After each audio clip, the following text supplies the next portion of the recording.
Thank you everyone for coming.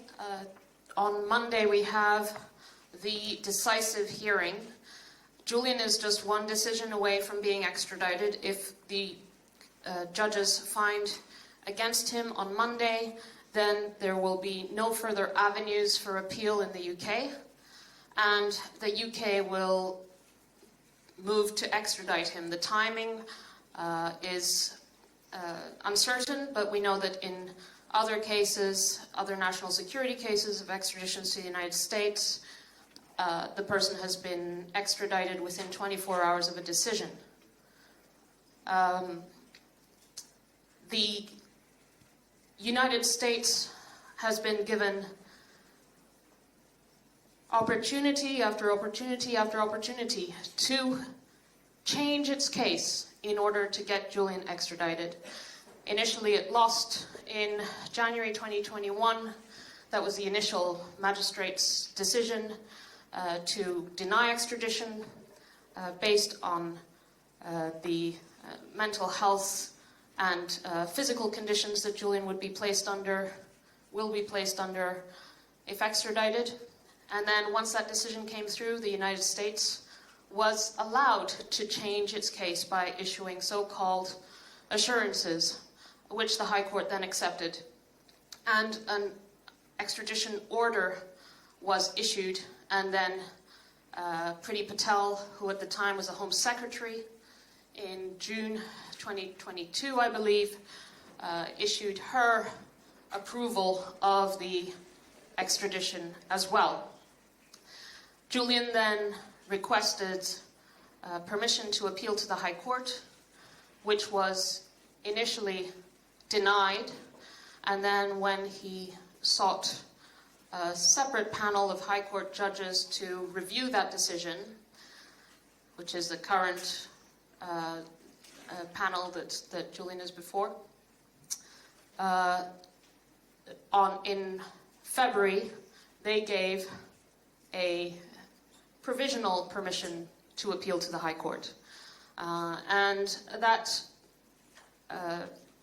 provisional permission is subject to US so-called assurances. Now think about how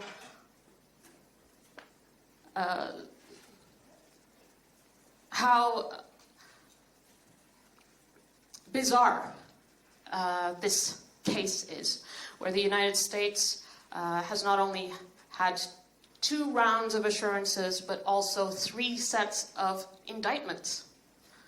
It seems like they're given endless chances to change their case in order to get Julian extradited to face 175 years for publishing evidence of US war crimes. And so here we are, 5 days from the decision, which will most likely come on Monday. I believe it's quite narrow, it's very narrow arguments for consideration. The judges already have the arguments on paper. There will be a hearing in the morning and maybe into the afternoon, and I can't say for certain, but I think it would be pretty likely that we expect a decision the same day. And it can go 3 different ways. Now, as I said earlier, Julian could, the judges could find against Julian, and he could then, he would then be placed in the process of extradition. And of course, as I've already said earlier, we would seek to get the European Court of Human Rights to stop that extradition through an order and put in the full application. We have a bit more time to do the full application to the European Court of Human Rights. These are 2 separate procedures.